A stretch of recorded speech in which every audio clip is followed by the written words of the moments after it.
रूस यूक्रेन संकट और उससे जुड़ा तनाव कम होने की जगह बढ़ता जा रहा है, जिस पर पूरी दुनिया की निगाहें हैं।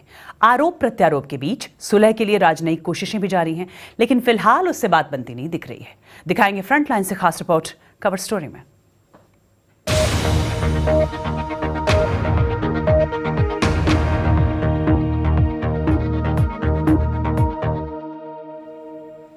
रूस यूक्रेन तनाव के बीच म्यूनिख में आज दुनिया के 30 नेताओं के साथ 100 रक्षा मंत्रियों और विदेश मंत्रियों ने म्यूनिख सिक्योरिटी कॉन्फ्रेंस में हिस्सा लिया।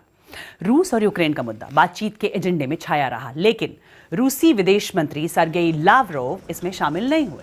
साल 1999 के बाद पहली बार ऐसा हुआ है जब बैठक में रूस शामिल नहीं हुआ है। जर्मनी की विदेश मंत्री का कहना है कि रूस यूरोप की सुरक्षा के बुनियादी सिद्धांत को चुनौती दे रहा है, जिससे शीत युद्ध की यादें ताज़ा हो रही हैं। जर्मनी की विदेश मंत्री ने रूस से कहा है कि वो तनाव कम करने के लिए गंभीर कदम उठाएं।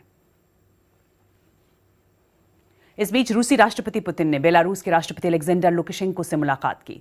रूस और बेलारूस यूक्रेन की सीमा के पास संयुक्त युद्ध अभ्यास कर रहे हैं। अलेक्जेंडर लुकाशेंको का कहना है कि दोनों नेताओं के बीच इस बात पर खासतौर से चर्चा हुई कि रूसी सैनिक बेलारूस में कब तक रुकेंगे। उन्होंने संकेत दिया है कि रूसी सैनिक बेलारूस में जब तक जरूरत हो तब तक रुक सकते हैं। और इससे पहले रूस ने कहा कि वो सीमा से अपने कुछ टुकड़ियों को वापस बुला लेगा, लेकिन अमेरिका का दावा है कि सैनिकों की कोई वापसी हुई ही नहीं है। वहीं रूस का कहना है कि वो शनिवार को मिसाइलें दागकर अपने न्यूक्लियर पावर को आजमाएगा, जिसका राष्ट्रपति पुतिन खुद जायजा लेंगे। और तनाव के बीच यूक्रेन के राष्ट्रपति वोलोदिमीर ज़ेलेंस्की ने अपने देश के सैनिकों का हौसला बढ़ाया और इसके लिए वो पहुंचे फ्रंटलाइन पर मौजूद सैनिकों के बीच। बीबीसी संवाददाता सारा रैंसफोर्ड की यह रिपोर्ट। यूक्रेन के राष्ट्रपति सीमा पर तैनात जवानों से मिलने पहुंचे। बीबीसी की टीम उनके साथ थी। अगर रूस हमला करता है तो ये इलाके उसके रास्ते में होंगे, इसलिए जवानों की हौसला अफजाई जरूरी है। सब कुछ इन्हीं पर निर्भर है। राष्ट्रपति ने उनके साथ चाय पी और बातें की। एक व्यक्ति ने ये भी कहा कि उसके माता पिता चिंतित हैं और उन्हें वापस बुला रहे हैं। एक किंडरगार्टन पर मिसाइल गिरने के बाद कल पुलिस को बच्चों को सुरक्षित जगहों पर भेजना पड़ा। यूक्रेन के मुताबिक रूस समर्थित गुटों की ओर से गोलीबारी तेज हुई है। ये एक म्यूजिक रूम था जो अब बर्बाद हो चुका है। I have to tell you that the picture is very grim. We fear very much that is the kind of thing we'll see more of over the next few days. यहाँ अभी शांति है। ये जगह जो कि एक हॉलिडे विलेज थी, यहाँ से कुछ ही दूर जाने पर आपको जंग के खतरे का एहसास होगा। ये देश एक अब जंग से गुजर रहा है और पश्चिमी देश अभी तक रूस के आगे बढ़ने के प्लान की चेतावनी ही दे रहे हैं।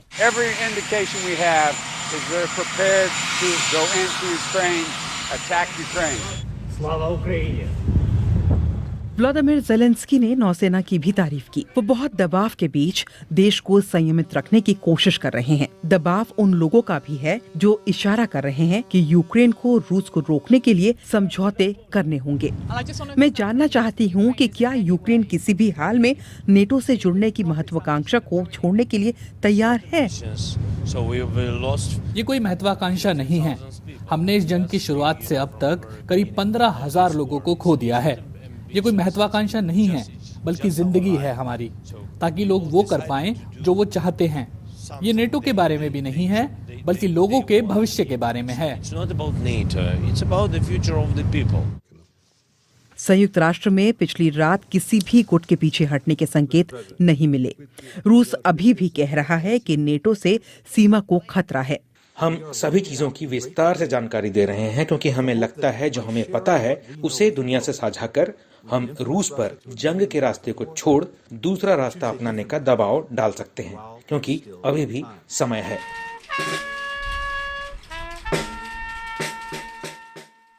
रूस के सामने खड़े होने की कीमत यूक्रेन ने पहले भी चुकाई है। उन्हें इस खतरे के बारे में पता है, लेकिन यहाँ से ये चेतावनी मिलती है कि किसी भी तरह की रियायत खतरनाक हो सकती है, क्योंकि रूस की ख्वाहिशें हमेशा बढ़ती रहती हैं। लेकिन सरहद के पास रह रहे लोग इस तनाव के बीच क्या महसूस कर रहे हैं, देखिए इस रिपोर्ट में।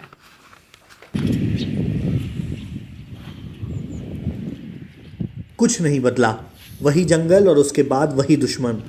यूक्रेन के गश्त लगाते ये सैनिक उधर से आने वाली रूसी सेना को सबसे पहले देखेंगे।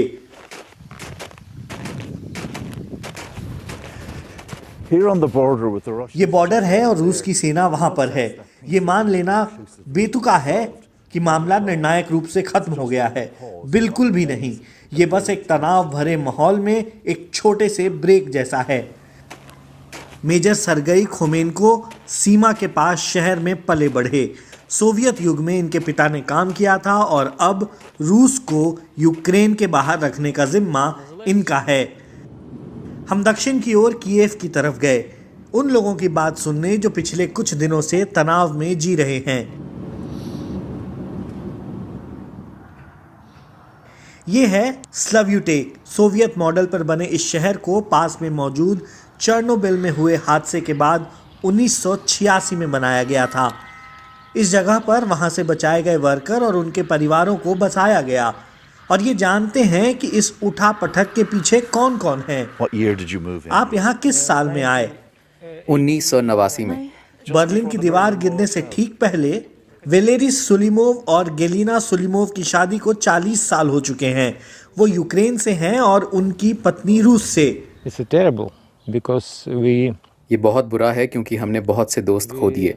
हमारी कुछ लोगों से बातचीत बिल्कुल बंद हो गई। निजी तौर पर मुझे नहीं लगता कि हमारा आपसी भाईचारा दोबारा बन पाएगा। ये सफर कीव के उस शहर में खत्म हुआ जहां लोग युद्ध से जुड़ी अटकलें सुन सुनकर थक गए हैं। मैं यहाँ विटली जेलेंस्की, उनकी पत्नी ओल्गा और 2 दिन पहले पैदा हुए उनके बच्चे से मिला। हम पूरे विश्वास के साथ नहीं कह सकते हैं कि कल कोई नया पुतिन नहीं आएगा जो फिर से तनाव पैदा करेगा, पर मुझे लगता है कि शांति बनी रहेगी और उसके लिए हमसे जो बन पड़ेगा हम करेंगे। इस समय हमें बेहतर जिंदगी के बारे में सोचना है क्योंकि हमारे साथ में एक करिश्मा है। अब हम बुरे ख्यालों के बारे में नहीं सोच सकते। उन्होंने अपने बच्चे का नाम येरोमीर रखा है, जिसका मतलब है शांति। ये नाम इस उम्मीद से रखा गया है कि यहाँ और उत्तर की ओर बॉर्डर के नज़दीक गांवों और शहरों में भी शांति बरकरार रहे। आने वाले दिन तनावपूर्ण होंगे, बावजूद इसके उम्मीदें अभी बाकी हैं। और फिलहाल खबर आ रही है कि पूर्वी यूक्रेन के डोनबास इलाके में रूस समर्थित अलगाववादियों ने नागरिकों को आदेश दिया है कि वो इलाके को खाली कर दें। पश्चिमी देशों की चेतावनी है कि रूस डोनबास के बहाने यूक्रेन पर हमला कर सकता है।